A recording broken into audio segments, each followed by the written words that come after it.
All right, man, there's 3 heart issues your wife may have that you experience as her being controlling or unappreciative, right? The first one's a big one. She might have an abandonment wound from childhood, right? Maybe her parents are divorced, or maybe she was a middle child in a very chaotic family and there's a little bit of neglect there. Okay, so that when you communicate to her that you're physically or emotionally unavailable, it presses that old wound, even though she knows that maybe you're not. So for instance, if the kids are in bed, she wants to connect with you, it's 9 o'clock and you're instantly on your phone, or you're scrolling, you're binge watching something, or she texts you and you don't text her back till 4 hours later and it's like a 1-word text. Okay, you're hitting that wound in her. She's going to want to, pursue you further, and you're going to go, wow, you're controlling. Why don't you give me any space? Because it's hitting a wound that she's had in her since childhood. Okay, number 2 is that you might be being too passive. Okay, your wife knows when you guys get in confrontation, or if there's a fight, if you're just going, yes, dear, and saying what you need to say, that causes her to feel like you're unstable and that there's a little bit of chaos, because she knows that those things will come back later, that you have negative feelings, that you might be angry, that you might have a strong opinion, that you're afraid or too passive to say to her because you don't want to enter into conflict. That actually causes more stress. So she's going to press at you to try to find out what's wrong, and you keep putting up that wall because you're avoiding the conflict. Okay, that makes her feel unstable, and that often expresses itself through her being controlling or pressing in further. Okay, the third thing is especially for stay-at-home moms.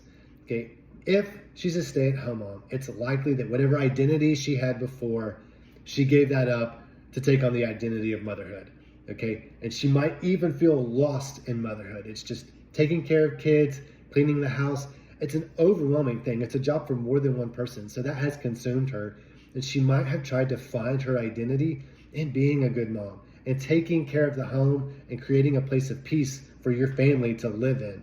So when she says, hey, can you rinse off the dishes before you put them in the dishwasher? Or can you pick up your wet towel off the floor?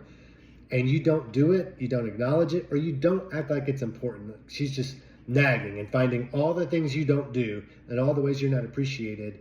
You've then set yourself up to be another person that she has to pull along and drag along in order to create the home for you guys, all right? Because that's what she wants to do as a mother, is create this beautiful space for herself and for you all. And I know I have spent a lot of energy arguing with my wife about how unappreciative she is, where if I just put that energy into doing the simple things she asks, our home would have so much more peace, right? And I'm not trying to make any blanket excuses for anyone to be controlling or nagging or anything like that. What I am saying, which is really powerful for us as husbands, is that there's a narrative shift. That's not just my selfish wife who doesn't appreciate anything, because you're a victim there. You can't do anything to change that. It's like, no, this is the woman I love. She's got some heart issues going on, and there's anxiety and stress she's carrying, and I can actually do things. I can empathize, I can listen to her, I can understand those needs, and I can help alleviate some of the fears and anxiety she's carrying that causes her to come across as controlling or feel that she needs to control situations, right? You can't fix or change someone, but you can definitely come along and support them. So that's my word for the weekend.